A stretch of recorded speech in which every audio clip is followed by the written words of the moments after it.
And viewers, on to the biggest news break of the day. Times Now was the first channel to bring you the most exclusive and chilling details of the Rameshwaram blast that took place at the Rameshwaram Cafe. In fact, it rocked Bengaluru several months ago. The attackers had first planned an attack on the BJP office in Bengaluru on the day of the grand Ram Mandir event in Ayodhya. Having failed in their first attempt, they then attacked the city's popular Rameshwaram Cafe. The bomb materials for the attack on BJP office were procured and the IED was assembled in Chennai.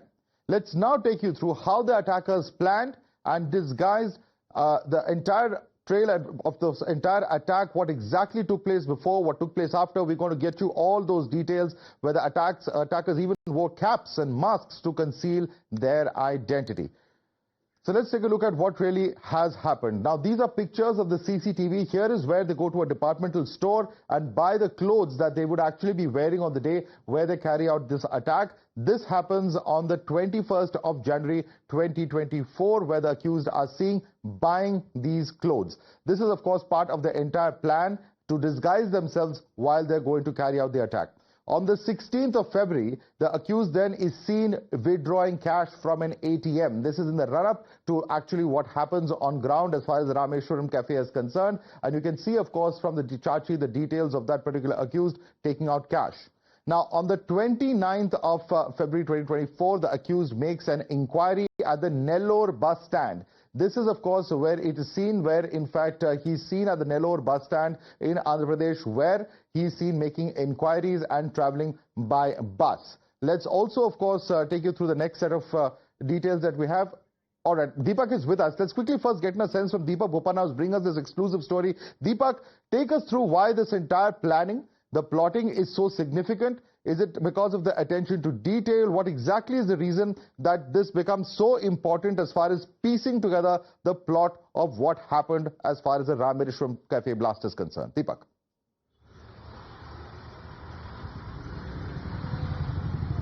Well, absolutely, Madhav, and it shows how extensive this operation has been to nab these people, and more importantly, how prepared these individuals were. And if they were not nabbed, you know, they could have definitely been a great danger, and they could have carried out multiple such attacks. And mind you, they were on the run. There was a bounty on their head for a long time now. They had their involvement. They had their hands as well, involved in the Bengaluru cooker blast as well, in the Shumoga trial blast, the Al-Hind module as well, the NIA that was investigating now through this extensive investigation. And some of the pictures, of course, we have through, which is a part of this investigation, which reveals the extent of planning, be it the usage of cryptocurrency and, you know, some of the information that we've accessed as to how the online handlers taught them to use crypto, convert it to Indian money, use that Indian money and purchase materials that are going to be used for, IEDs, how to make the IEDs, what is the method, what are the contents that's required, where they can purchase these IEDs, and then more importantly, how to really move around in the city without probably getting, caught was one of the most important parts of the training that they did manage to get. And apart from that, also usage of other identities apart from their own names, particularly usage of Hindu names instead of their own names when they go to stay in hotels, or, they present their ID cards for a ticket booking, be it on a train or be it on a bus. This is an extensive, detail that they have used to manage to evade, the authorities for quite some time, until the NIA, of course, managed to finally arrest them from West Bengal, where they were staying under false identities. That as well, of course, is a part of the investigation. Well, let's take a quick look at that. Deepak, very, very important that you've said that they conceal their identities, they change multiple buses, they use cryptocurrency. Let's take a look at some more of the details, Deepak, that are coming in from the chart sheet. And this is, of course, where the person are seen, in fact, at a bus or the Silk Board bus stop. The real CCTV camera of the bus actually showing this particular individual as well. Then, of course, this is, of course, on this is seen on the 1st of March 2023 at 10:08:58 hours. That's the exact time when this image was taken. This is how they reached the Rameshwaram Cafe to carry out that blast. There's another bus that is seen at the Kundanahalli Colony bus stop. So a second bus is taken. This is a BMTC bus where, of course, again the individual accused, the terrorist, is spotted. This is at 11:35 hours. This is on the same day, the 1st of March 2022. There's also, let's quickly take you across to the next image. This is, of course, as far as the cryptocurrency is concerned. This is where things become extremely complicated. Here are transactions, all of this mentioned in the chart sheet of the kind of transactions that took place, which clearly means that there was funding happening through the cryptocurrency. Very, very serious security concerns that have been expressed as far as crypto's misuse in the past. And in this particular case, that appears to have happened. Deepak is with us as well. Deepak, 2 or 3 very important points have been established. A, that these individuals changed their identities. That B, that these individuals were seen, in fact, using cryptocurrency in this particular case. And thirdly, the fact that they were acting in a very professional manner, in the sense that they were being tipped off, they were trained, and they were told to avoid, any kind of trail happening, change 3 buses. It clearly means that there's a well thought out conspiracy over here. Absolutely. From changing of their names, where they were living even before carrying out the blast, to masking their identities when they move, to actually using crypto, which is once again very untraceable in terms of how and where it comes from, and very difficult for authorities as well to monitor. And the kind of training that they've got, there are online handlers who are giving them, details on how to really evade authorities, carry out these attacks, build these IEDs, and they've, done it meticulously. And it was a very difficult operation, of course, to get hold of them, considering the fact that they've been on the run for quite some time. And these are people who've been trained in the art of being evasive. And finally, of course, with the NIA getting hold of them now, they've gotten hold of some crucial information as to how they operate, based on the arrest they've made here, based on the investigation that they've led here, and also in similar cases emanating from Karnataka and other parts of the country as well. Right. Let's quickly, in fact, show you some of the other documents as well. This is also showing how, of course, $100 payments are first made, then another, all these details of the cryptocurrency payments as well. And let's also get you the name change aspect that was being spoken about by Deepak. There's another set of documents, if you can quickly bring that up on the screen as well. And this is, of course, where the accused, in fact, changed their name.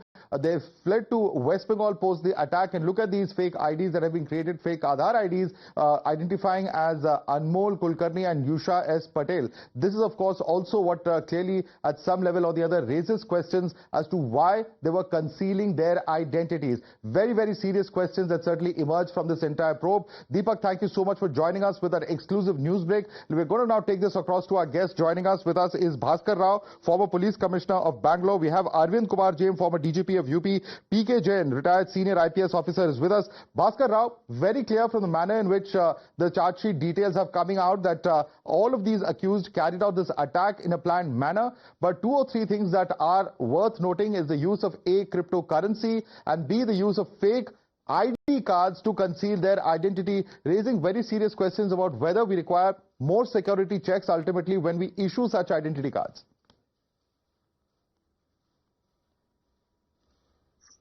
There are 2 more things which you need to mention.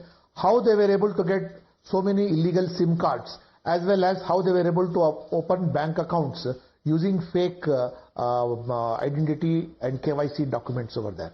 So the seriousness with which these things and the 2 things which you mentioned needs to be stepped up over there, especially drawing of cryptocurrencies and telegram accounts and bringing it in over there. But NIA has carried out a very good post-blast investigation. But what is of great concern is that state police authorities need to do a lot of pre-tests like this, and it's a very, very elaborate test which need to be carried out.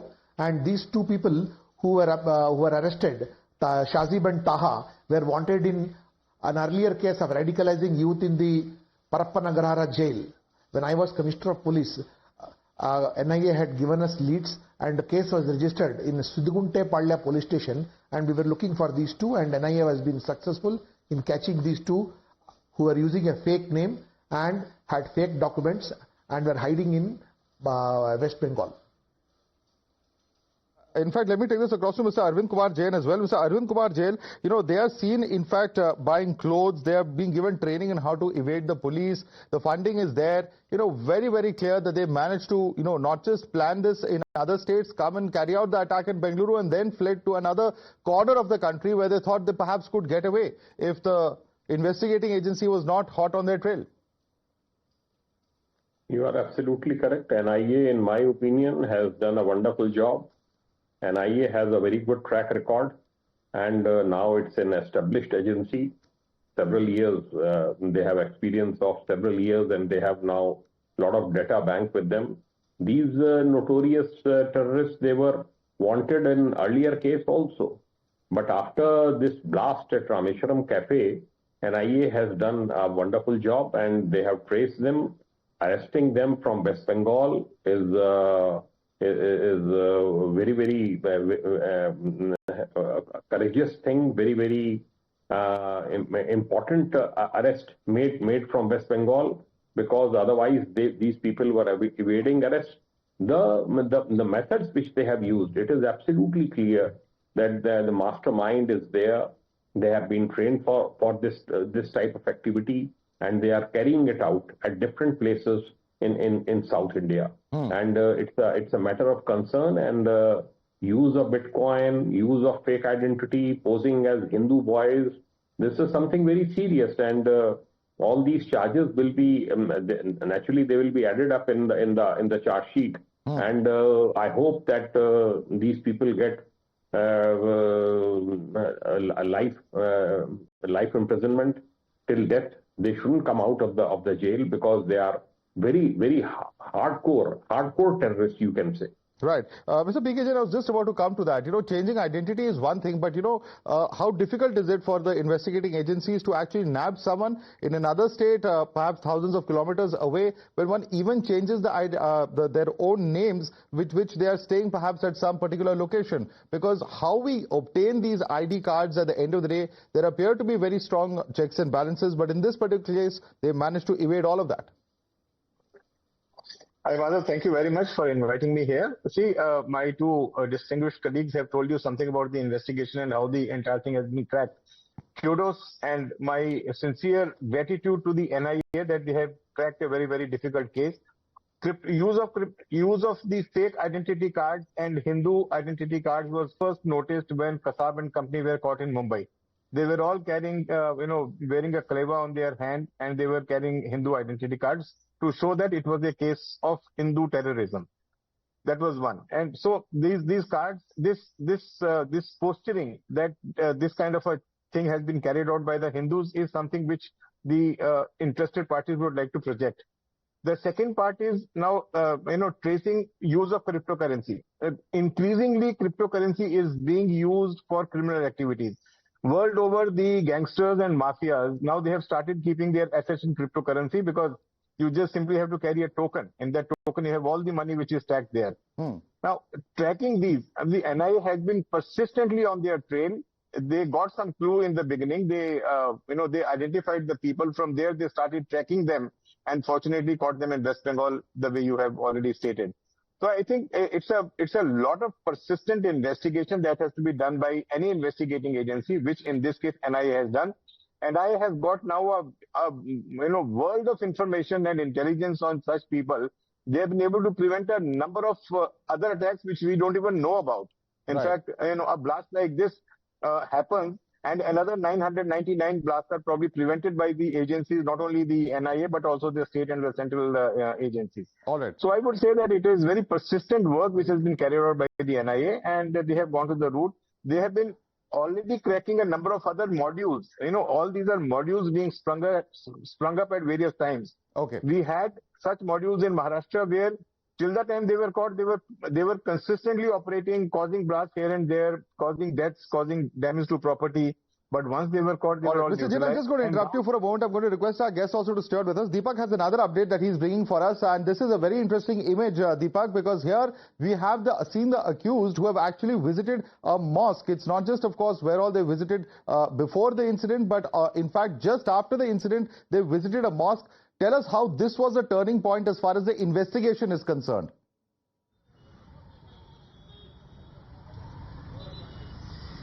Yes, and some of these images, of course, never seen before, and police, of course, along with the NIA, initially started probing it. They wanted to trace where he started moving, and after the blast, he's gone near Hudi, taken a bus, and then gone to a mosque nearby, and after visiting the mosque, there he leaves behind some of his clothes. The police, of course, managed to get hold of a cap here, which was very essential. They went back, traced the make of this cap, where it came from, then located the store. That's where they, of course, got got their first leads as to who these individuals are, where they came from, where they were staying. It of course helped them, put the pieces together and finally trace the accused from Kolkata. And more importantly, the presence of CCTVs in multiple locations, though you can see them, of course, the bomber in particular using a face mask wherever he goes.